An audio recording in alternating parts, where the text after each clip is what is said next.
말씀을 나누겠습니다. 요한복음 4장 25절에서 42절까지 함께 봉독하시죠. 여자가 가로되 메시아 곧 그리스도라 하는 이가 오실 줄을 내가 아노니 그가 오시면 모든 것을 우리에게 고하시리이다. 예수께서 이르시되 내게 말하는 내가 그로라 하시니라. 이때 제자들이 돌아와서 예수께서 여자와 말씀하시는 것을 이상히 여겼으나 무엇을 구하시나이까 어찌하여 저와 말씀하시나이까 묻는 이가 없더라. 여자가 물동이를 버려두고 동네에 들어가서 사람들에게 이르되 나의 행한 모든 일을 내게 말한 사람을 와보라. 이는 그리스도가 아니냐 하니 저희가 동네에서 나와 예수께로 오더라. 그 사이에 제자들이 청하여 가로되 랍비여 잡수소서. 가라사대 내게는 너희가 알지 못하는 먹을 양식이 있느니라. 제자들이 서로 말하되 누가 잡수실 것을 갖다 드렸는가 한데 예수께서 이르시되 나의 양식은 나를 보내신 이의 뜻을 행하며 그의 일을 온전히 이루는 이것이니라. 너희가 넉 달이 지나야 추수할 때가 이르겠다 하지 아니하느냐? 내가 너희에게 이르노니 눈을 들어 밭을 보라. 희어져 추수하게 되었도다. 거두는 자가 이미 삭도 받고 영생에 이르는 열매를 모으나니 이는 뿌리는 자와 거두는 자가 함께 즐거워하게 하려 함이니라. 그런즉 한 사람이 심고 다른 사람이 거둔다 하는 말이 옳도다. 내가 너희로 노력지 아니한 것을 거두러 보내었노니 다른 사람들은 노력하였고 너희는 그들의 노력한 것에 참여하였느니라. 여자의 말이 그가 나의 행한 모든 것을 내게 말하였다 증거하므로 그 동네 중에 많은 사마리아인이 예수를 믿는지라. 사마리아인들이 예수께 와서 자기들과 함께 유하기를 청하니 거기서 이틀을 유하심에 예수의 말씀을 인하여 믿는 자가 더욱 많아 그 여자에게 말하되 이는 우리가 믿는 것은 내 말을 인함이 아니니 이는 우리가 친히 듣고 그가 참으로 세상의 구주신 줄 알미니라 했더라. 아멘. 오늘은 제가 아주 존경하는 선배님인 하덕규 선배님이 예배에 참석하시러 오셨어요. 그리고 제가 정말 만나보고 싶었던 분인데 뉴스앤조이라고 아시죠 여러분? 인터넷 신문 뉴스앤조이의 설립자이신 김종희 기자께서도 교회를 방문해 주셨어요. 잠깐 일어나서 인사하시죠. 잘하셨습니다. 그 집사님들이 오늘 하덕규 집사님 찬양 집회 하는 거냐고 기쁘게 와서 물어보셨는데 다음에 정식으로 초청해서 하도록 하겠습니다. 뉴스앤조이는 사실 제 설교를 과격하게 만든 하나의 원인이기도 해요. 워낙 개혁의 목소리를 높이 혼자 외롭게 내던 그런 분이라 제가 누구일까 과연 어떤 분이길래 이렇게 정말 교회 개혁에 그것도 인터넷으로 자칫 테러의 위험도 있었을 텐데 혼자 왜 이렇게 싸울까 했는데 바로 저분이었어요. 정말 반갑습니다. 오늘은 요한복음 4장 42절까지 사마리아 여인의 이야기를 다 마칠 겁니다. 그래서 조금 길어질지도 모르겠어요. 지난주까지 공부한 부분을 잠깐 복습을 할게요. 주님께서는 유대인들이 원수 취급을 했던 사마리아 땅에 살고 있는 그 당신의 백성을 만나시기 위해서 불원천리 육신이 고단해지실 정도의 젠걸음으로 사마리아 땅에 도착하셨어요. 그죠? 그래서 그 우물가에 도착하셨을 때는 이미 주님께서 아주 고단하셨다 그러죠?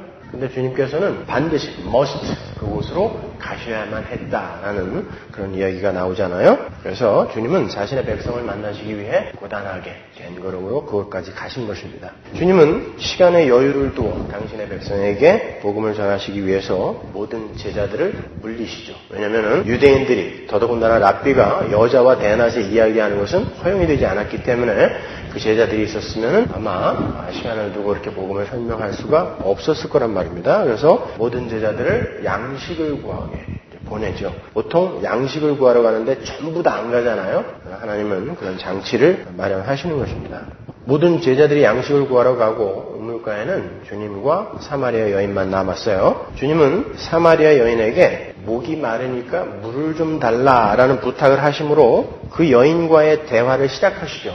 그러나 이 사마리아 여인의 이야기가 끝날 때까지 주님께서 물을 드셨다라는 이야기는 없어요. 그죠? 따라서 주님께서 물을 달라고 하신 것은 단순히 주님의 목을 축이시려는 것이 아니라 다른 의도를 담고 있었다라는 것을 우리는 쉽게 추론해낼 수 있었습니다. 우리는 이 이야기의 전개 속에서 주님께서는 그 여인이 갖고 있는 진짜 목마름의 정체를 폭로시키고 그 목마름을 오직 은혜로 채워주시겠노라라는 복음을 설명하시기 위해 물을 좀 달라라는 부탁으로 대화를 여신 것임을 우리는 알 수 있었죠. 주님의 부탁을 받은 사마리아 여인은 유대인이 자신에게 말을 거는 것을 의아하게 생각하면서 왜 유대인이 평소에는 상종치도 않는 나에게 사마리아 여인에게 물을 달라고 하십니까? 라고 대꾸를 했어요. 그 말을 들으신 주님은 엉뚱하게도 네가 하나님의 선물이 무엇인 줄을 알고 너에게 물을 좀 달라고 한 사람이 누구인지 알았더라면 네가 그에게 구하였을 것이고 그가 너에게 생수를 주었을 것이다 라고 말씀하세요. 선문답 같죠?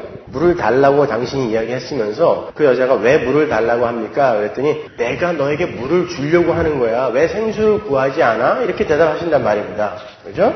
그러니까 우리는 그 대화 속에서 주님께서 그 여인에게 물을 좀 달라라고 부탁하신 것이 예수님의 목마름을 해결하시기 위함이 아니라 영적인 목마름으로 말라 죽어가고 있는 당신의 백성 사마리아 여인에게 생수를 주시려고 하는 그것을 설명하고 주시려고 하는 의도였다는 것을 쉽게 알 수 있어요. 사막에서 오아시스를 소유한 사람은 그 지역에서 가장 힘있는 사람으로 군림할 수 있었어요. 그런데 주님께서는 오아시스도 아니고 우물도 아니고 고여있는 물도 아니고 휘도르 끊임없이 솟아올라 흐르는 물이라고 그랬죠. 그 단어는 생수 휘도르가 그러한 끊임없이 솟아올라 흐르는 물을 주시겠다라고 그 여인에게 말씀하셨단 말이에요. 근데 그 여인은 주님께서 주시겠다고 하는 그 휘도르, 생수를 세상적인 것으로 받아들였어요. 그 여인은 주님께 자신이 이렇게 육신의 목이 말라 물을 길러 나오지도 않을 수 있는 솟아나는 샘물을 기대했던 거예요. 이제 내 팔자는 폈다 이렇게 생각했겠죠. 근데 주님께서 갑자기 그 생수의 이야기에서 그 여인에게 네 남편을 불러오라 라고 말씀을 하세요. 그 여인은 6번째 남자와 동거를 하고 있었기 때문에 언급결에 저는 남편이 없습니다 라고 대답을 했어요. 주님은 그 여인에게 네가 남편이 5이 있었으나 지금 있는 남자도 네 남편이 아니다 라고 그 여인의 치부를 바로 들춰내시죠. 주님은 사실상 이 세상의 것들로 목마름을 채우려 끊임없이 이내 말라버릴 그 무화과나무 잎으로 자신들의 부끄러움을 감추고 있는 모든 죄인들의 모습을 그 여인과의 대화를 통해서 폭로하신 거예요. 창세기 시간에 빠진 사람은 또 이 말이 무슨 말인지 이해가 안 가죠? 빠지지 말고 오시란 말이에요. 주님은 세상의 힘을 상징적으로 내포하고 있는 그 남편이라는 존재를 통해서 자신의 목마름을 해결하려고 했던 그 여인의 잘못된 갈망의 변이를 적나라하게 폭로를 하심으로 해서 그 여인으로 하여금 자신의 실체를 직시하도록 하시는 거죠. 모든 인간은 하나님을 떠난 모든 인간은 자신들의 부끄러움을 이내 말라버릴 무화과나무 잎, 과학, 철학, 교육, 재물 뭐 이런 걸로 가리려는 시도들을 한단 말입니다. 근데 하나님은 그걸 띄워버리시는 거예요. 왜? 가죽옷을 입혀야 되니까. 아니 가죽옷이 아니라 의의 흰옷을 입혀야 되거든요. 근데 인간들이 그걸 끝까지 붙들고 있는 한 하나님이 지어주시는 의의 흰옷을 입을 수가 없는 것입니다. 그러니까 우리는 구원받았다라고 하는 우리 성도들은 반드시 자신이 얼마만큼 큰 죄인이었는가라는 그 죄에 대한 자각이 반드시 있어야 되는 거예요. 그리고 그 남편의 이야기는 곧바로 예배의 이야기로 전개가 되어지죠. 그러니까 이 배경을 잘 알지 못하는 사람들은 이게 왜 이렇게 이야기가 전개되어질까라고 고개를 갸우뚱하게 되어 있어요. 그것은 지난주에도 말씀드린 것처럼 성경이 우리 인간들의 해갈을 향한 잘못된 갈망의 변이 중에 가장 사악한 것이 바로 예배의 행위로 나타나고 있다는 무서운 타락의 현실을 고발하고 있는 거예요. 사마리아 여인이 자신 속에서 끊임없이 솟아오르는 무언가에 대한 목마름에 대한 해결책으로 선택을 한 것이 뭐였어요? 남편이었어요. 그것도 결국은 잘못된 예배의 행위의 표본이라고 그랬죠. 예배가 뭐라 그랬어요? worship. 내가 가장 소중한 것을 내 삶의 중심에 올려놓고 섬기는 행위를 worship, 예배라고 한다고 그랬잖아요. 이 역사 속에 태어나는 모든 인간들은 자신을 예배하는 자들입니다. 그래서 그 인생의 중심에, 그 사람의 우주의 중심에는 항상 자기 자신이 있단 말이죠. 자신을 위해 우상을 만들고, 자신을 위해 종교를 만들고, 자신을 위해 윤리와 도덕도 만들어요. 그 모든 것들이 자신을 예배하는 행위들인 거죠. 주님은 오고 오는 모든 하나님의 백성들에게 잘못된 갈망의 변이로서의 예배 행위에서 벗어나서 진정으로 하나님을 예배하는 자들이 되기 위해 당신께서 생수가 되셔서 이 땅에 내려오셨음을 그 예배의 이야기를 통해서 밝히시는 거예요. 그리고 그렇게 진정으로 예배를 할 수 있는 자들은 생수이신 주님을 마시는 방법 이외에 이 세상 그 어떤 것으로도 생겨날 수 없다라는 것이 바로 이 사마리아 여인의 이야기의 핵심인 것입니다. 우리가 정말 복음을 복음으로 받아들였다면, 복된 소식, 굿뉴스로 받아들였다면 우리는 우리 자신이 그렇게 자기 자신을 예배하기 위해 언제라도 남을 밟아 죽일 수 있는 살해할 용의가 있었던 죄인이었음을 인정하고 여전히 자기 속에 내재되어 살아있는 자신의 추악함에 대한 통렬한 자각이 반드시 있어야 하는 거죠. 자신이 얼마나 죄인인지를 알지 못하는 사람이 주님이 용서를 하셨다라는 말을 듣고 그 용서를 진정으로 감사하게 생각할 수 있을까요? 내가 별로 죄 지은 게 없는데 용서가 뭐 이렇게 감사하겠어요? 본인의 생각에 자신은 별로 죄를 지은 것이 없는데 그 사람에게 용서라는 것이 복음으로 들리겠습니까? 자신의 죄는 그저 경미한 도덕적, 윤리적, 사회법상의 문제라고 생각하는 사람에게 하나님의 그 속죄의 선물, 대속의 선물이 정말 기쁜 복음이 되겠습니까? 그래서 주님은 우리 인간들이 목마름을 해결하기 위해 내어놓은 이 세상의 모든 해결책을 남편의 이야기로부터 이렇게 끌어내셔서 그 모든 것들을 자신을 예배하는 행위로 결론을 지으시면서 죄인들의 잘못된 해결의 변의를 폭로하신 거예요. 그게 지난주까지 공부한 24절까지의 내용이고요. 오늘은 본문 25절로 넘어가겠습니다. 25절 보죠. 여자가 가로되 메시아 곧 그리스도라 하는 이가 오실 줄을 내가 아노니 그가 오시면 모든 것을 우리에게 고하시리이다. 예수께서 이르시되 내게 말하는 내가 그로라 하시니라. 여자는 이제 자신의 정체가 낱낱이 폭로가 되어지고 자신에게 필요한 생수는 이 세상의 그 어떤 것도 아닌 메시아 곧 그리스도라는 것을 알게 되었어요. 주님께서 이제는 예배하는 자가 신령과 진리로 실체라고 그랬죠. 그 뜻은 알레테이아, 신령과 진정으로 실체로 예배를 해야 한다고 말씀을 하시자 그 여인은 주님께 그건 메시아, 그리스도가 오시면 우리에게 자세하게 설명해 주실 겁니다 라고 대답을 해요. 그러니까 주님께서 그 여인에게 내가 그로라 라고 대답합니다. 이게 사마리아 여인과 예수님과의 대화의 전부예요. 그런데 그 여인이 갑자기 물동이를 버려두고 메시아를 전하러 달려갔어요. 주님께서 그 여인 앞에서 무슨 기적을 보여주셨습니까? 무슨 깜짝 쇼를 하셨나요? 대단한 철학과 논리를 동원해서 복음을 설명하셨습니까? 주님은 그저 그 여인의 죄인됨을 폭로하시고 그러한 죄인들에게는 그리스도가 주시는 생수가 필요하다는 간단한 복음만을 말씀하셨어요. 그런데 그 여인은 자기 육신의 목마름을 채워줄 유일한 도구요 수단인 물동이까지 버려두고 사막에서 중동에서 물동이는 가장 큰 재산이었단 말입니다. 물동이까지 버려두고 내가 그리스도를 만났다라고 외치면서 동네로 뛰어갔어요. 마치 26절과 그 여인이 동네로 뛰어가는 27절 사이에 많은 내용이 생략되어 있는 것 같은 느낌이 들지 않으십니까, 여러분? 그럴 때 우리가 자주 쓰는 해결책이 있죠? 이 요한복음이라는 책을 가장 처음 받아서 읽었던 초대교회 교인들은 이 구절을 어떻게 이해했을까? 그것을 당시의 관습과 그들의 사고의 틀 등을 대입해서 풀어보면 되겠죠? 그들은 분명히 이해했을 거니까. 우리가 그때 당시의 관습이나 그들의 사고의 틀 같은 걸 모르기 때문에 우리에게는 이렇게 굉장히 어색하게 보여지는 거죠. 26절을 보시면 내가 그로라 라는 어구가 있어요. 사마리아 여인이 자신이 메시아, 그리스도를 기다린다고 하니까 주님께서 내가 메시아다라고 말씀하시는 장면이에요. 주님께서 처음으로 자신이 메시아이심을 밝히는 것이죠. 그 어구를 헬라어로 보면 에고 에임이에요. 영어로는 그냥 I am입니다. 어디서 많이 듣던 이름이죠. I am who I am. 하나님께서 출애굽기에서 모세에게 가르쳐 주신 당신의 이름이에요. 주님은 지금 하나님의 이름으로 당신을 지칭하고 계시는 거예요. 요한복음에는 주님께서 당신을 가리켜서 I am이라고 직접 지칭하신 곳이 여러 곳 있어요. 요한복음 8장 24절 보세요. 이러므로 내가 너희에게 말하기를 너희가 너희 죄 가운데서 죽으리라 하였노라. 너희가 만일 내가 그인 줄 믿지 아니하면 너희 죄 가운데서 죽으리라. 여기서 내가 그인 줄 믿지 아니하면 이라고 이렇게 경고를 하시면서 자기의 이름을 에고 에이미, I am 이라고 알려주시는 거예요. 내가 그인 줄, 이게 I am이에요. 에고 에이미.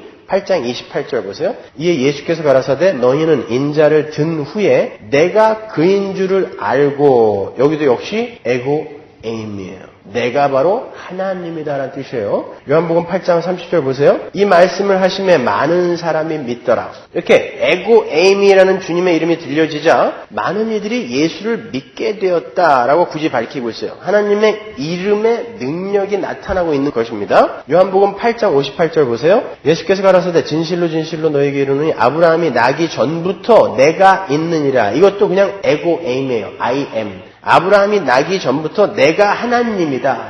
정확히 번역을 하면 요한복음 18장 4절 보세요. 예수께서 그 당할 일을 다 아시고 나아가 가라사대 너희가 누구를 찾느냐 대답하되 나사렛 예수라 하거늘 가라사대 네로라 하시니라. 여기서 네로라도 그냥 에고 에이미 I am이에요. I am. 주님께서 주님을 잡으러 온 유다와 군대에게 에고 에이미라고 당신의 이름을 말씀하시자 그 하나님의 이름 앞에 유다와 군대가 나가 떨어졌어요. 여기서도 하나님의 이름이 공표가 되자 능력이 나타나죠. 하나님의 이름이 드러난 곳에는 마치 그 이름이 무슨 힘이 있는 것처럼 하나님의 능력이 나타나요. 고대 시대에 살던 사람들은요, 신의 이름 속에는 그 신의 성품과 속성이 들어있고 그 신이 인간들에게 줄 수 있는 약속이 들어있고 또 그 약속을 이행할 수 있는 파워가, 권능이 실제로 들어있다라고 생각을 했어요.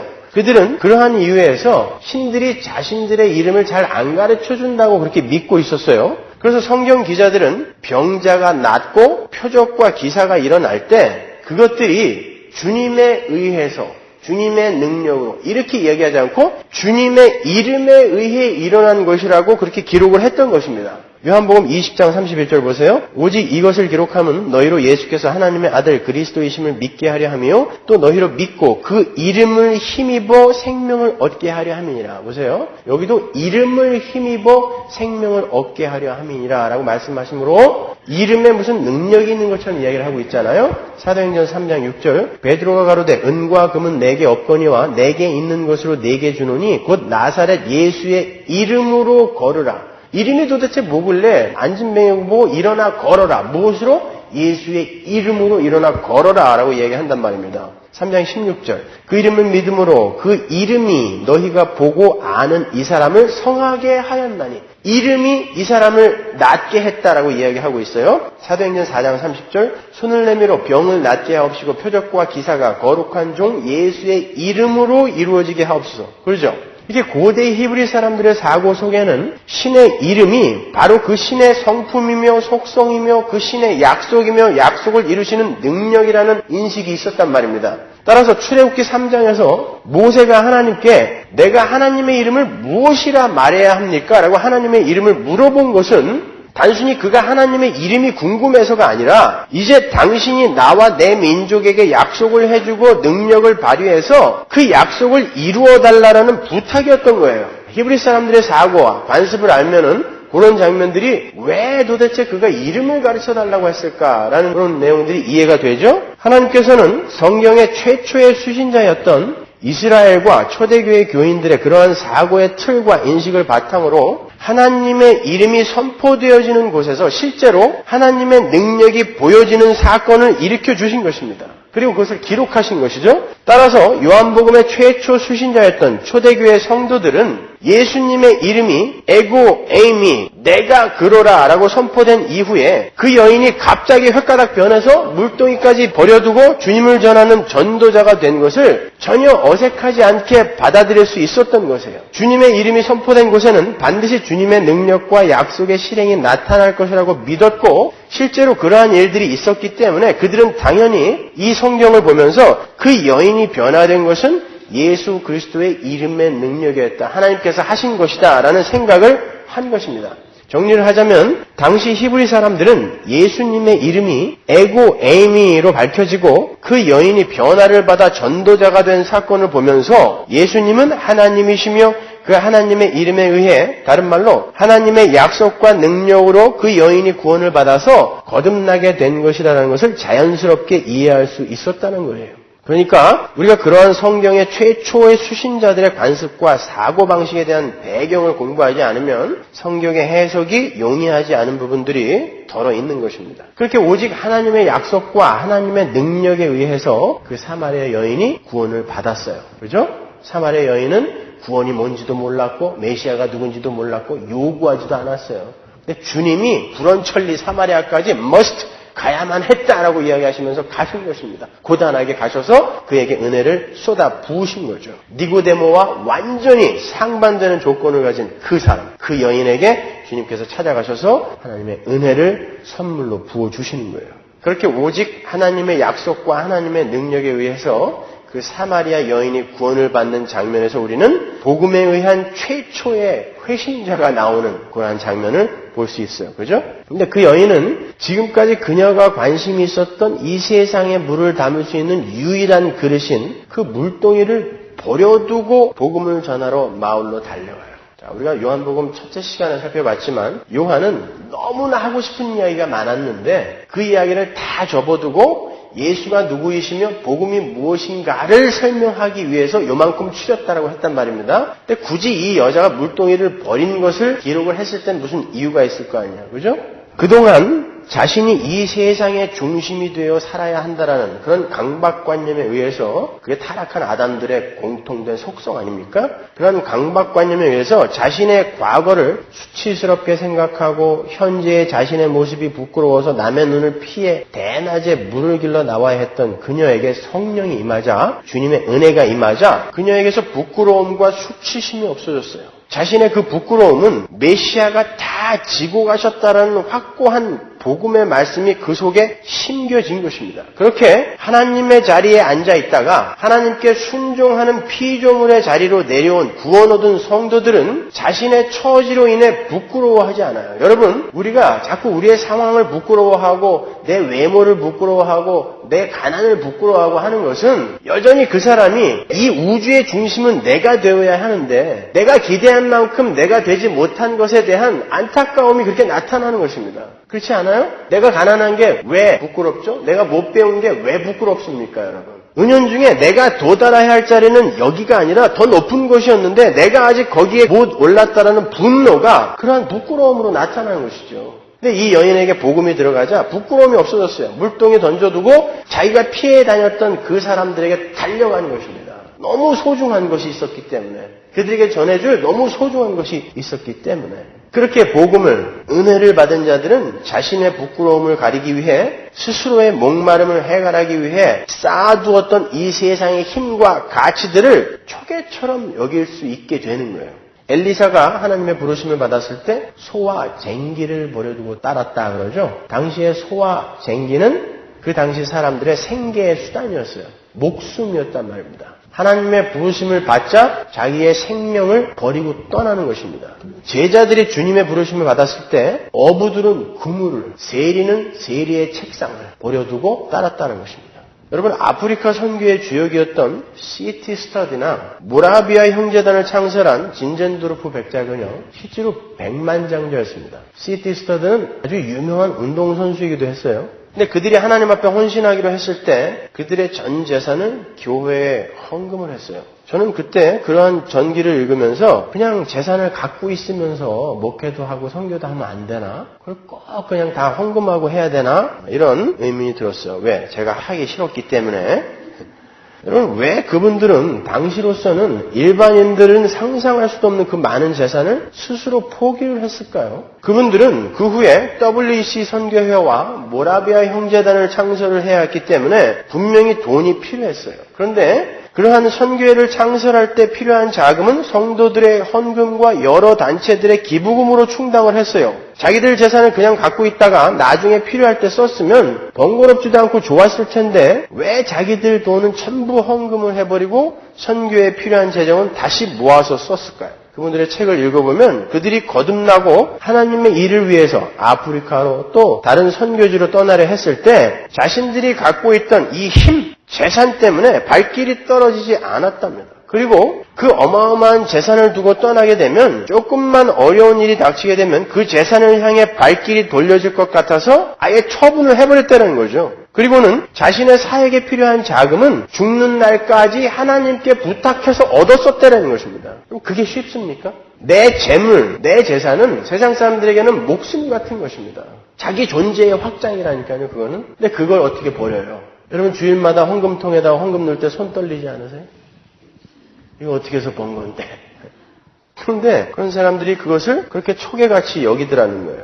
세상 사람들이 목숨처럼 여기는 그러한 재산과 힘을 한꺼번에 놓아버릴 수 있는 것은 오직 복음의 힘만이 가능케 하는 거죠. 그렇다고 제가 여러분에게 모든 재산을 다 버립시다, 그렇게 요구하는 게 아니에요. 적어도 그러한 세상의 힘에 지배당하면서 살지는 말아야 하지 않겠느냐라는 말씀을 드리는 거예요. 복음을 이해한 사람들은 이 세상 그 어떤 것도 하나님 나라의 소망보다 더 가치 있게 여기지 않아요. 그러니까 여러분 한번 생각해 보십시오. 주님은 그러한 세상의 힘을 자꾸 놓으면서, 왜? 그 세상의 힘은 너무 달콤하고 너무 매력적이라 내가 하나님 나라, 보이지 않는 하나님과 하나님 나라를 바라보는데 방해가 된단 말입니다. 그래서 성경은 우리에게 자꾸 이 세상 것들을 놓고 너희들이 거듭났으면 하늘을 바라보고 위의 것을 찾으라라고 요구한단 말이죠. 그런데 어떻게 된 게 오늘날은 뭐 건축 헌금을 얼마를 하고 혹은 뭐 작정 헌금을 얼마를 하면 하나님께서 오병이어의 기적을 오늘날도 발휘하셔서 지켜주신다, 이렇게 가르친단 말입니다. 그런 건 없어요. 여러분이 헌금을 하면 헌금한 만큼 손해입니다. 여러분이 헌금을 하고 그 헌금한 만큼 하나님께 뭔가 반대급부를 노리고 있다면 여러분은 그리스도인 아닌 거예요. 도둑놈이죠, 그건요. 마태복음 13장 44절을 보세요. 천국은 마치 밭에 감춘 보화와 같으니 사람이 이를 발견한 후 숨겨두고 기뻐하여 돌아가서 자기의 소유를 다 팔아 그 밭을 샀느니라. 소유를 다 팔아. 천국을 소망하는 사람들은 자기의 모든 소유를 다 잃는다 해도 그 천국 소망을 절대 놓지 않아요. 그래서 하나님은 때때로 우리에게 너 정말 그러니? 너 정말 성도 맞아? 라고 테스트를 하기도 하시는 거예요. 그래서 때로는 하나님께서 건강도 재산도 가정의 행복까지도 이렇게 걷어가 버리시는 것입니다. 성도는 그때도 흔들리지 않는 굳건한 믿음을 보임으로 해서 자신이 하나님의 자녀임을 하나님과 세상 앞에 입증해내는 거예요. 계속해서 30절을 보세요. 저희가 동네에서 나와 예수께로 오더라. 그 사이에 제자들이 청하여 가로되 랍비여 잡수소서. 가라사대 내게는 너희가 알지 못하는 먹을 양식이 있느니라. 제자들이 서로 말하되 누가 잡수실 것을 갖다 드렸는가 한데 예수께서 이르시되 나의 양식은 나를 보내신 이의 뜻을 행하며 그의 일을 온전히 이루는 이것이니라. 그렇게 사마리아 여인의 전도를 받은 마을 사람들이 주님께로 몰려오고 있었어요. 그 와중에 주님의 제자들이 양식을 갖고 도착을 했습니다. 제자들이 주님께 음식을 드리면서 선생님 드세요 라고 권했어요. 그때 주님께서는 사마리아 여인에게 했던 똑같은 뉘앙스의 말씀을 하시죠. 제자들이 육신의 굶주림을 해결해줄 음식을 갖다 드리고 드십시오 했더니 주님은 그런 세상의 음식이 아닌 다른 음식에 대해서 말씀을 하세요. 마치 이 땅의 생수를 찾던 여인에게 영원한 생수를 말씀하시듯 이 땅의 음식으로 배를 채우고자 하는 제자들에게 하늘의 양식에 대해 말씀을 하시는 거예요. 주님은 당신의 양식은 당신을 보내신 하나님의 뜻을 행하는 것이고 그분의 일을 온전히 이루는 것이라 라고 이렇게 명확하게 그리스도인의 양식에 관해서 정의를 해주세요. 그러면 주님께서 행하실 하나님의 뜻은 무엇일까요? 요한복음 6장에 나오죠? 38절. 내가 하늘로서 내려온 것은 내 뜻을 행하려 함이 아니요 나를 보내신 이의 뜻을 행하려 함이니라. 나를 보내신 이의 뜻은 내게 주신 자 중에 내가 하나도 잃어버리지 아니하고 마지막 날에 다시 살리는 이것이니라. 내 아버지의 뜻은 아들을 보고 믿는 자마다 영생을 얻는 이것이니 마지막 날에 내가 이를 다시 살리리라 하시니라. 우리 주님의 양식은 하나님 아버지께서 살려내라고 하신 그분의 백성들을 살려내는 일을 완수하시는 거였어요. 그 일은 어디서 온전히 이루어졌죠? 테텔레스타이. 다 이루었다. 여기에서 온전하게라는 말과 다 이루었다, 테텔레스타이가 똑같은 단어예요. 그 일은 십자가에서 이루어졌죠. 그죠? 그러니까 주님께서 이루실 하나님의 뜻은 십자가를 지시는 거였어요. 근데 그게 어떻게 양식이 될 수 있을까요, 여러분? 양식은 우리에게 힘을 주는 역할을 하는 거라 그랬어요. 그게 어떻게 양식이 될 수 있었을까요? 십자가를 지고 죽는 것이 정말 주님께 힘이 되는 양식이었을까요? 그렇습니다, 여러분. 주님은 아버지 하나님을 누구보다 잘 알고 계신 성자 하나님이시죠. 주님은 그 성부 하나님이 누구신지 정확하게 알고 계셨기 때문에 그분이 시키시는 것은 모두 옳으며 선한 것이다라는 것을 알고 계셨어요. 그래서 그분이 시키시는 일을 하는 것은 선하고 옳은 일이라는 확신이 있으셨기 때문에 비록 그분의 명령이 십자가였다 할지라도 우리 주님께는 그게 힘이 되었던 것입니다. 히브리서 12장 2절 보세요. 믿음의 주요 또 온전케 하시는 이인 여기 또 나오죠. 예수를 바라보자. 저는 그 앞에 있는 즐거움을 위하여 십자가를 참으사 부끄러움을 개의치 아니하시더니 하나님 보좌 우편에 앉으셨느니라. 주님은 온전케 하시는 분이다 그래요. 여기 텔레오테스라는 단어도 역시 테텔레스타이에 파송해요. 그분은 하나님 아버지의 말씀을 온전히 이루기 위해 부끄러움을 개의치 않으시고 십자가를 지셨다는 거예요. 그게 양식이었다는 거예요. 그게 아주 힘이 되었다는 것입니다. 우리도 마찬가지예요. 우리의 양식은 하나님의 말씀을 따라 사는 것이어야 됩니다, 여러분. 우리의 양식은 이 세상의 힘이 아니라 우리에게 진짜 힘이 되는 것은 하나님의 말씀을 따라 사는 것이에요. 하나님은 당신의 백성들이 정말 하나님의 말씀을 따르는 것을 양식으로 삼고 사는지를 때때로 또 시험하십니다. 그래서 우리의 삶이 이렇게 고단한 거예요. 증거를 대드리죠. 신명기 8장 2절 보세요. 네 하나님 여호와께서 이 40년 동안에 너를 광야의 길을 걷게 하신 것을 기억하라. 이는 너를 낮추시며 너를 시험하사 네 마음이 어떠한지 그 명령을 지키는지 아니 지키는지 알려 하심이라. 너를 낮추시며 너를 줄이게 하시며 또 너도 알지 못하며 내 열조도 알지 못하던 만나를 내게 먹이신 것은 사람이 떡으로만 사는 것이 아니요 세상의 양식으로 사는 것이 아니요 여호와의 입에서 나오는 모든 말씀으로 사는 줄을 하나님의 말씀을 양식으로 삼고 살아야 하는 것을 너희로 알게 하려 하시려고 광야에서 시험하셨다는 것입니다. 그러니까 지금 여러분이 이해할 수 없는 일들이 일어나고 있다면 여러분이 정말 이 세상의 양식이 아닌 하나님의 말씀만으로 힘을 얻고 행복해하고 기뻐하실 수 있는 성도인지 확인하실 수 있는 절호의 기회라고 생각을 하시면 되는 거예요. 그러니까 예수를 믿으면 무조건 고지 꼭대기에 올라가야 된다는 이런 고지로는 완전히 성경과는 반대된 논리인 것입니다. 7월 달에 이제 코스타에 강사로 가게 되는데 뭔 생각으로 저를 불렀는지 모르겠지만 아마도 제 설교를 듣고 몰래 불러다가 테러를 하려고 하는 건 아닌지 모르겠는데 가서 명확하게 이야기를 해주려고 해요. 우리는 예수를 믿고 고지 꼭대기에 올라가는 게 아니에요. 우리가 고지 꼭대기에 올라가서 세상 사람들에게 야 예수 믿으니까 이렇게 된다. 그러니까 봐 날 보고 너희들도 예수 믿어 하면 그 사람들에게 전해지는 예수는 내가 원하는 건 뭐든지 그냥 내 소원을 들어주는 예수. 그런 엉터리 무당 잡교가 전달되어지는 것이지 복음이 전달되어지는 게 아니란 말입니다. 여러분. 어디 그런 예수가 어디 있어요. 주님은 우리에게 끝없이 너희는 세상에서 환난을 당하나 라고 이야기하신다니까요. 왜? 우리는 이 땅에서 사랑하는 자로 살아야 되기 때문에 내 욕심을 위해 남을 눈 질끈 감고 밟을 수가 없는 삶을 살게 된단 말입니다. 그 삶은 우리에게 반드시 환난으로 고통으로 오게 되어 있다라니까요. 그래서 주님은 우리에게 분명히 말씀하신다고요. 너희가 세상에서 환난을 당할지도 모르나? 아니요. 환난을 당하나 그러나 담대하라 끝까지 이겨라 라고 이야기한단 말입니다. 끝까지 이기라는 건 끝까지 우리가 싸워야 할 무언가가 있다라는 것이거든요. 근데 어떻게 예수를 믿으면 만사형통 소원성취 이런 말이 어디서 나온 거예요 도대체. 형통이라는 말은 요셉의 이야기에서 딱 한 번 나와요. 요셉이 어떻게 됐을 때 형통했다 그래요? 감옥에 갔을 때 보디발의 아내의 유혹을 피해서 도망갔는데 하나님의 말씀을 지켰는데 그래 내 자식 잘했다 애따 총리 되라. 그때 총리 안 시켜주고 감옥에 넣어버렸단 말입니다. 근데 성경은 그 삶을 형통이라고 이야기한다니까요. 그러니까 형통이라는 건 성경이 말하는 형통이라는 건 하나님이 하나님의 자식을 만들어내기 위해 함께 하시면서 때로는 가시로 막고 담으로 막으면서 그 아들이 다른 곳으로 못 가게 이렇게 몰아가시는 그걸 형통이라고 하는 것이지 내 소원이 다 이루어지는 걸 형통이라고 하지 않는다니까요.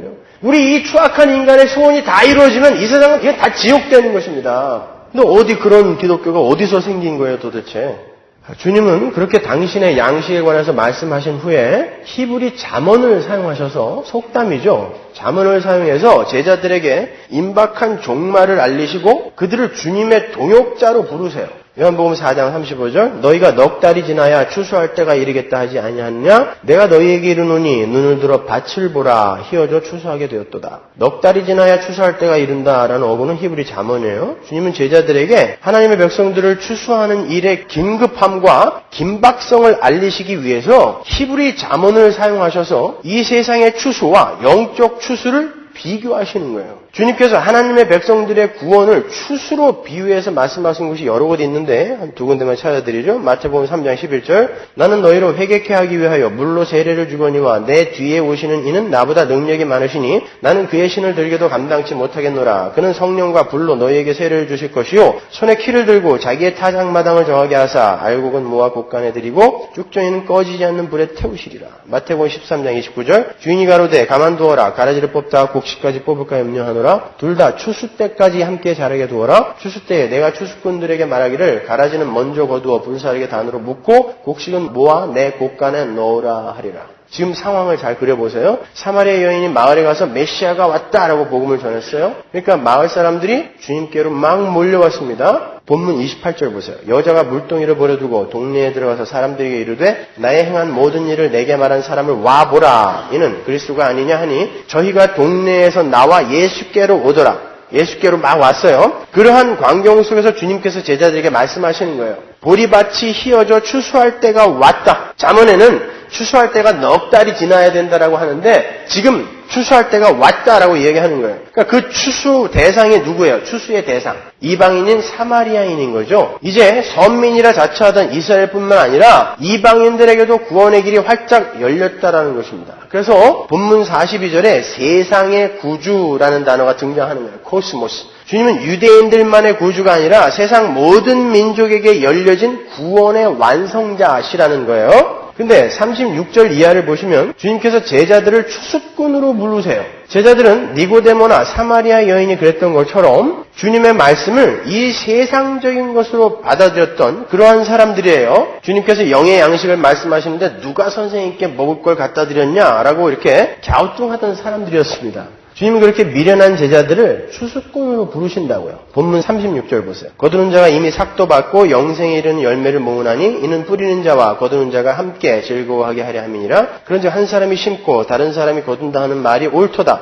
내가 너희로 노력지 아니한 것을 거두러 보내었노니 다른 사람들은 노력하였고 너희는 그들의 노력한 것에 참여하였느니라. 36절을 보시면 거두는 자들이 나오는데 그 거두는 자들이 이미 삭슬 받았다라고 나오죠. 그게 무슨 뜻이에요? 원래 인부의 삭은 일이 끝난 후에 주는 거죠. 근데 일을 시작하지도 않았는데 삭슬 주었다라고 그래요. 그 말은 거두는 일이, 이제 추수하는 일이 너무 긴급한 상황에 이르렀기에 미리 삭슬 주어야 할 정도로 긴박해졌다라는 뜻인 거예요. 그런데 36절을 보시면 뿌리는 사람은 한 사람이다 그러죠. 누구예요? 당연히 예수님이죠. 그죠?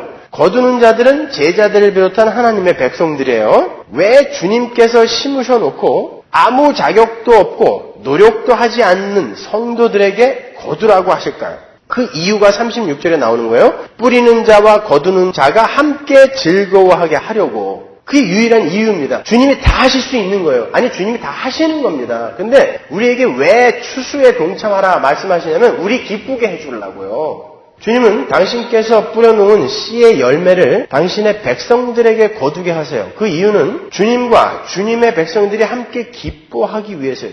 그러니까 선교나 전도는 우리의 노력과 힘으로 하는 것이 아니라 주님께서 뿌려놓으신 알곡들을 거저 주워 담는 것입니다. 우리는 그러한 일들을 통해 기쁨을 얻어요. 그렇게 주님의 말씀을 따라 행함으로 우리에게 오는 기쁨은 가히 우리의 양식이라 해도 과언이 아니죠. 그렇죠? 복음을 전하다 보면 육신적으로는 참 힘이 드는데도 말할 수 없는 감격이 있어요.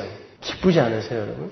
여러분이 복음을 전했는데 전혀 사람들이 알아듣질 못해. 근데 간혹 어떤 사람들이 전혀 기대치 않았던 사람들이 주님께로 돌아와. 당신이 그때 나에게 전해준 그 복음의 말씀이 내 가슴을 후벼 파서 많은 고민 끝에 나는 이제 예수를 믿기로 했어요. 이런 말을 들으면 너무너무너무 기쁘고 감사하지 않아요? 제가 목회를 하면서 유일하게 이 일을 지속할 수 있는 그 힘의 근거가 바로 그런 것입니다. 전혀 기대치 않았던 사람들이 주님께로 돌아와 거듭나고 구원을 받는 그런 모습들을 보면서 우리 청년들이 정말 복음에 대해서, 예수에 대해서, 아니 성경에 대해서 전혀 알지 못했는데 말씀을 통해, 성경 공부를 통해 그렇게 주님께로 돌아와 확고하게 믿음에 이렇게 서 있는 모습들을 보면 그게 전도자의 힘이 되는 거예요. 그거보다 기쁜 게 없어요.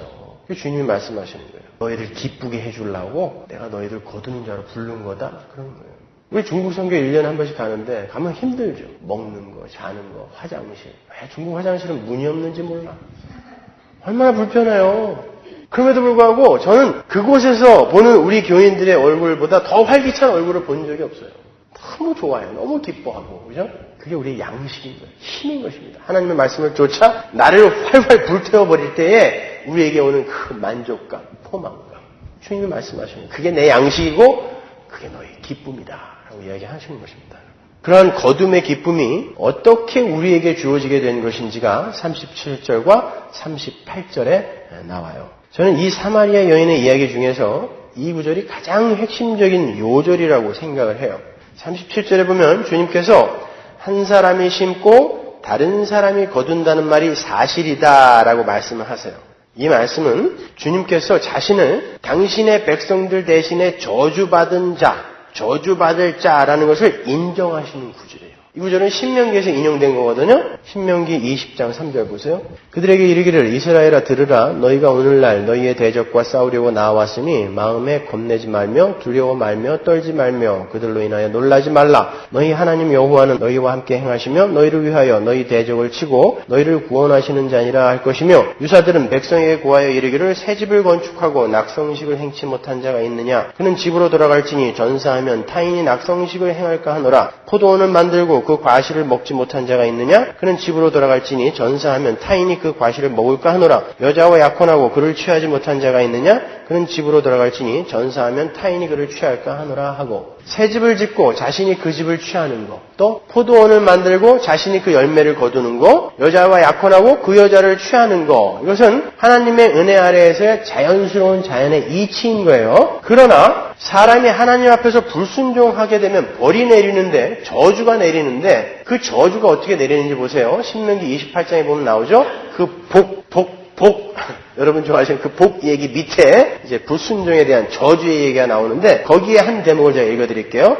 28절 30절 보시면 네가 여자와 약혼하였으나 다른 사람이 그와 같이 잘 것이요 집을 건축하였으나 거기 거하지 못할 것이요 포도원을 심었으나 네가 그 과실을 쓰지 못할 것이며 네 소를 네 목전에서 잡았으나 네가 먹지 못할 것이며 네 나귀를 네 목전에서 빼앗아감을 당하여도 도로 찾지 못할 것이며 네 양을 대적에게 빼앗길 것이나 너를 도와줄 자가 없을 것이며 네 자녀를 다른 민족에게 빼앗기고 종일 생각하고 알아봄으로 눈이 쇠해지나 내 손에 능이 없을 것이며 내 토지 소산과 내 수고로 얻은 것을 네가 알지 못하는 민족이 먹겠고 너는 항상 압제와 학대를 받을 뿐이리니 이러므로 내 눈에 보이는 일로 인하여 내가 미치리라. 여호와께서 네 무릎과 다리를 쳐서 고치지 못할 심한 종기로 바라게 하여 발바닥으로 정수리까지 이르게 하시리라. 불순종하는 자들에게는 자기 약혼자를 다른 이가 뺏어가고 소를 잡아도 다른 사람이 먹고 집을 지어도 딴 사람이 와서 살고 자녀들도 다른 이들에게 뺏기게 되고 토지의 소산도 알지 못하는 민족이 와서 다 빼앗아 갈 것이다 라는 저주가 내려요. 자, 오늘 본문하고 이 신명기의 이야기를 한번 비교해 보자고요. 이 저주가 누구한테 내린 거예요? 심는 자는 예수 한 사람이었는데 다른 이들이 거두게 된 이 저주가 누구에게 떨어진 것입니까? 예수 그리스도에게 떨어진 것입니다. 우리가 당해야 할 그 저주의 자리에 예수께서 서신 거예요. 그래서 그분이 심고 다른 이가 거두게 하신 것입니다. 예수는 십자가에서 우리의 부끄러움이 되셔서 벌거벗겨져서 죽으시고 아담의 부끄러움이 되셔서 죽으시고 우리에게 의의 흰옷을 입혀주셨어요. 그 저주의 자리에서 우리를 건져주시기 위해 예수께서 그 저주의 자리로 가셔서 당신이 하시는 일의 열매를 당신이 안 거두신 것입니다. 우리는 그렇게 구원을 받은 거예요, 여러분. 그걸 은혜라고 부르는 것입니다. 우리는 이 사마리아 여인의 이야기를 통해서 혼인잔치집의 포도주가 되셔서 그 포도주 항아리가 바로 예수 그리스도의 보혈을 상징하는 거라 했잖아요. 혼인잔치집의 포도주가 되셔서 잔치를 잔치답게 회복하시는 그 예수 그리스도의 그 피의 의미를 확실하게 이해할 수 있게 되는 거예요. 이 요한복음의 그 표적의 책, 2장에서 12장까지 이 표적의 책이 어떤 구조로 기록이 되어 있다고 그랬습니까? 표적, 오해, 강해. 그죠? 이 사마리아 여인은 뭐에 대한 강해예요? 첫 번째 표적, 혼인잔치집에 떨어진 포도주를 만드신 그 기적, 거기에 대한 강해로 주어진 게 사마리아 여인의 이야기라고 그랬잖아요. 그러니까 우리의 구원은 인간 측에서의 어떤 시도나 노력, 인간의 잘남 이런 것을 근거로 되어진 게 아니라 오직 예수 그리스도의 보혈과 그분의 은혜로 우리에게 주어진 것이다 라는 것을 우리에게 이렇게 강력하게 피력하고 있는 것입니다, 여러분. 그러니까 우리가 그러한 주님의 공로와 은혜를 알고 있다면 우리가 전도를 하고 선교를 해서 어떤 사람들이 주님 앞으로 돌아왔을 때 어떻게 우리가 고개를 쳐들고 자랑을 할 수가 있겠어요? 전도라는 것은, 선교라는 것은 정말 저 로질 공동묘지에 가갖고 여러분, 우리 주님은 사랑이십니다. 우리 주님은 은혜의 주님이십니다. 그래서 죄와 허물로 죽어있던 우리를 위해 당신이 직접 이 땅에 육신을 입고 내려오셔서 우리의 죄가 되셔서 죽으시고 우리가 지켜야 할 모든 율법을 다 지켜서 우리에게 임퓨테이션, 정가시켜주고 우리를 이렇게 해방시켜 주셨습니다. 그러니까 일어나세요! 라고 외치는 거와 똑같은 거란 말입니다.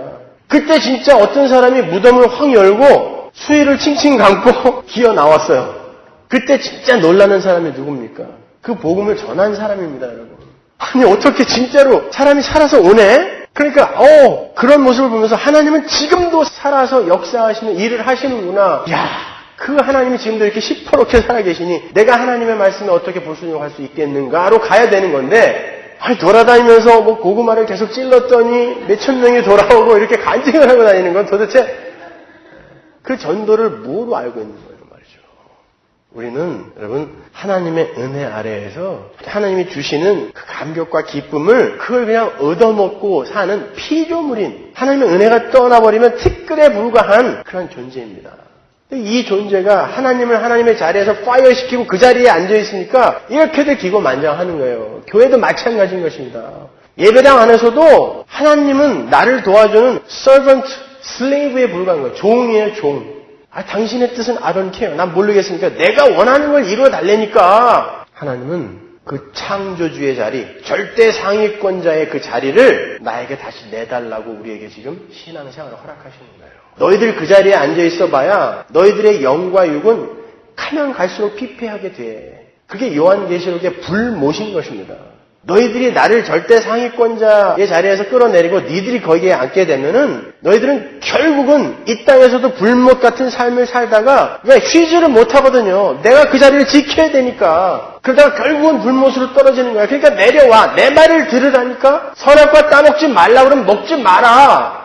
그 자리에 있을 때 너희들은 왕이요 제사장이요 선지자로 나와 화목한 관계를 이루면서 살 수 있는 거야. 그러니까 너희들 이 인격과 오성에다가 내가 설명해 줄 테니까 너희들이 이제 다시는 내가 너희를 하나님의 형상으로 내 벗으로 창조해 놓지 않았니? 그 인격과 오성을 갖고 이제 다시는 내가 세워놓은 그 질서를 깨고 들어오지 말아라 라고 우리에게 지금 설명해 주고 계신 것입니다. 여러분. 우리 교회는 이 땅에서 그거 배우고 가는 거예요. 여러분 이 땅은 언젠가 다 확 불살라지고 새하늘과 새 땅이 내려올 텐데 여러분은 왜 여기다가 자꾸 아방궁을 지어달라고 이야기하시는 것입니까? 마지막으로 40절 이하를 보시면 사마리아 사람들 중에 예수를 믿는 사람들이 많이 나오게 되는데 그들이 모두 예수님의 말씀을 듣고 돌아오게 되었다라는 구절이 나와요. 40절 볼까요? 사마리아인들이 예수께 와서 자기들과 함께 유하기를 청하니 거기서 이틀을 유하심에 예수의 말씀을 인하여 믿는 자가 더욱 많아 그 여자에게 말하되 이제 중요한 거예요. 우리가 믿는 것은 내 말을 인함이 아니니 이는 우리가 친히 듣고 그가 참으로 세상의 구주신 줄 알미니라 하였다. 보세요. 하나님의 백성들이 하나님께 돌아오는 데에 전도자의 지혜나 전도자의 언변이나 전도자의 학식이 도움이 된다고 하나요? 예수님의 말씀을 친히 듣고 돌아온다 그러죠. 그러니까 결국 설교가 하나님의 말씀이 아닌 목사의 설득이나 권고가 되면요. 사람은 감동을 받을지는 모르지만 하나님의 백성으로 돌아올 수는 없게 되는 거예요. 많은 이야기들을 해주고 요즘 신문지상에서 오르내리는 그런 감동적인 이야기를 전해주면서 사람들을 울려는 주지만 울면 요즘은 사람들은 은혜 받았다고 하니까 은혜 받았어로 가는데 그 사람이 하나님의 백성으로 돌아오진 않는다는 것입니다. 죄인이 그 죄인의 자리에서 하나님의 백성으로 돌아올 때는 오직 하나님의 말씀만이 유효해요.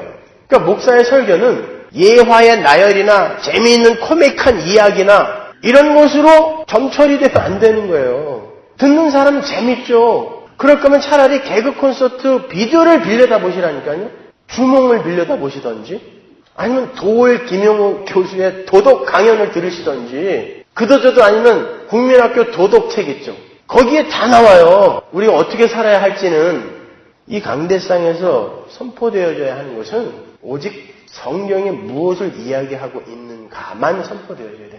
지루할지라도 사람들에게 인기가 없다 할지라도 그 하나님의 말씀만을 풀어서 전달해 주는 거예요. 그러면 이 말씀이 살아서 운동력이 돼요. 목사의 지혜나 언변이나 설득이 아니라 이 말씀 자체가 살아서 운동력이 있어 그의 영과 혼과 고수를 쪼개버리는 것입니다. 그들이 진짜 하나님의 말씀의 능력으로 주께로 돌아오는 사람들인 거예요. 그러니까 예배당에 와서 여러분 너무 감동받으려고 하지 마세요. 우리 노래하는 사람들은 이 사람들을 어떻게 감동시킬 수 있는가에 대한 노하우가 있어요. 그래서 언제든지 여러분을 울릴 수가 있어요.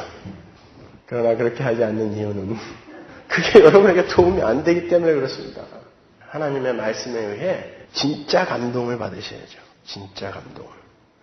자, 우리는 그 하나님의 은혜 앞에 부복하며 나를 위해서만 살던 그 이기적인 삶에서 돌이켜서 주님의 말씀을 지키며 살기로 하는 거예요. 그리고 그 삶을 살다 보면 거기에서 오는 영의 양식과 즐거움이 우리를 강권하여 계속해서 그런 삶을 유지할 수 있도록 만들어 주는 거예요. 근데 그런 시도들을 안 해보고 그 어려운 삶을 어떻게 살아 하니까 개뿔이나 하늘의 그 풍성함을 맛봤어야 계속 살고 싶지. 해보지도 않고 그냥 그거는 어떤 특별한 위인들이나 할 수 있는 것처럼 자기 나름대로의 위인전을 만들어 놓고 그 사람은 뭔가 특별해서 하는 것이고 나는 절대 그 자리에 올라갈 수 없는 그런 사람으로 그렇게 게으름을 부린다니까요. 아니요, 여러분 그 하나님의 말씀을 따라 한번 살아보십시오. 거기서 오는 행복과 기쁨을 맛보셔야 된다니까요. 그래야 우리가 이 땅에서 천국을 소망할 수 있는 거예요.